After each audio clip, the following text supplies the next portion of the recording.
as pessoas falam que não se deve criticar colega. Mas eu vou dizer uma coisa a vocês. Eu escolho os meus colegas. Eu só sou colega de quem eu acho que sou colega.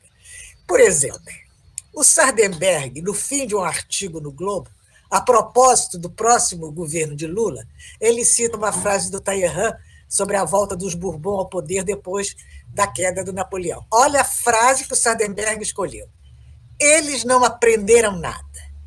E o pior, também não esqueceram de nada. Se referindo ao PT e ao Lula. Quem não aprendeu e quem não esqueceu foram vocês, Sardenberg, que continuam os golpistas de sempre. Vocês não se adequaram aos novos tempos, um tempo em que o espectador, em que quem assiste a você, pensa, tem o contraditório a propor. Então, vocês não se adequaram a isso. E não são só, vocês não são só contra os poderes instituídos, não. Vocês são contra a soberania brasileira. Sardenberg, você merecia o prêmio Faz a Indiferença, indiferente aos interesses do Brasil, do povo e à soberania. E eu não vou também, digamos, particularizar em você, Sardenberg, me perdoe, eu vou usar você como uma representação dessa grande mídia brasileira, porque você é uma pequena peça numa grande estrutura. E você não fala o que talvez você até pense, mas você fala o que pensa esse grande sistema dessa comunicação corporativa, né? Então, você verbaliza, e você verbaliza isso. Talvez você esteja até contaminado, infectado por esse pensamento. Mas eu sou contra o espírito corporativista, que eu acho que ele jamais poderia valer para a imprensa. A imprensa tem, por obrigação, ser crítica aos seus colegas, crítica aos veículos em geral, crítica a si mesma. Né? Porque esse espírito corporativista é que levou os militares e leva a se calarem a respeito das atrocidades cometidas por outros militares. É o mesmo que faz os conselhos de medicina passarem o pano nos mercenários da profissão e serem adesistas a este governo.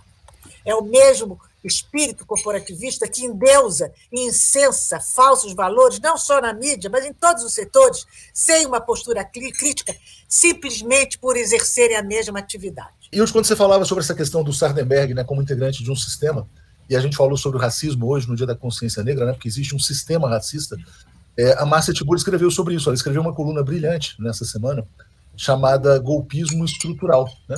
Porque a imprensa corporativa está vinculada a um golpismo estrutural, né? Quer dizer, essa lógica de que você tem que colocar a faca no pescoço de um governo popular para que esse governo popular seja um governo a serviço da Casa Grande, das elites. Ô, Léo, segundo um levantamento do economista Braulio Borges, que é pesquisador do Instituto Brasileiro de Economia da Fundação Getúlio Vargas, feito a pedido da BBC News Brasil, os gastos do governo Bolsonaro estouraram o teto, nos 4 anos de governo, em 800 bilhões de reais. 800 bilhões de reais. Você viu em algum momento, Léo, a imprensa reclamar?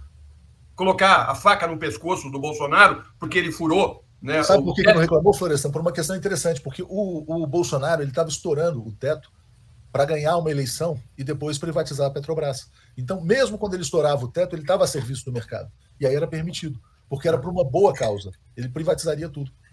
Então, caso... E você vê, olha, eles falam, não, foi por causa da pandemia. Não, o grosso foi na pandemia. Mas vamos lá, ó.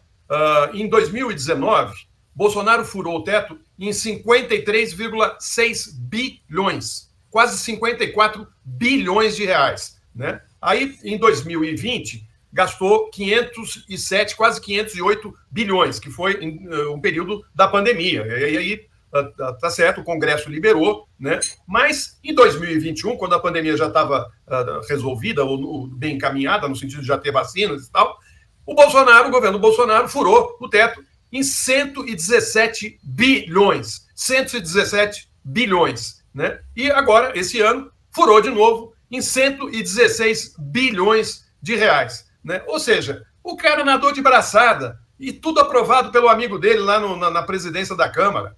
Nadaram de braçada. O que ele distribuiu de dinheiro, por isso que não tem dinheiro para o ano que vem, por isso que não tem orçamento para o ano que vem, né? E por isso que o presidente Lula está pedindo que os recursos do Bolsa Família, porque vai voltar a chamar Bolsa Família, né, que chega a quase 200 bilhões, fique fora do teto. É o mínimo que se pode pedir, porque não tem dinheiro para nada. Ele torrou tudo para tentar se eleger. Essa imprensa que coloca a faca no pescoço do Lula, caladinha, estava tudo bem com o Guedes, né? Tudo tranquilo. É aquilo que o Léo acabou de falar aí. Um sujeito que confia tanto no Brasil que tem todos os recursos dele em offshore fora do Brasil, né? Olha só como ele confia, né, na política econômica dele. Não deixa aqui no Brasil, manda tudo para fora. Ô, Florestan, você tem que lembrar também, desculpe eu sugeri isso, que nós não temos mais passaporte por falta de dinheiro. Falta papel. Está faltando papel no Brasil. Não podem comprar material para imprimir os passaportes, gente. Nós estamos ilhados, somos um povo sem teto, sem comida, e agora sem passaporte e sem remédio para o câncer. Exatamente. É isso que ele... Gente, vamos raciocinar, foi nisso que ele transformou o Brasil.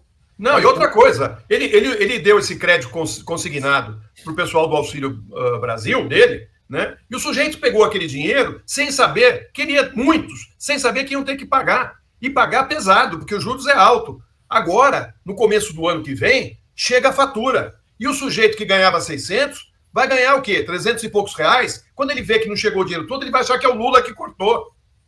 Tá certo? Aí tem um outro imbróglio, porque o Procurador-Geral da República, na época que o Bolsonaro inventou esse negócio de crédito consignado para enfiar mais dinheiro, para dar a impressão de que o país estava melhor, ele ficou caladinho, esperou a eleição passar, ver que o chefe perdeu, né? Aí, não, isso é inconstitucional. Ué, demorou tanto tempo assim para perceber?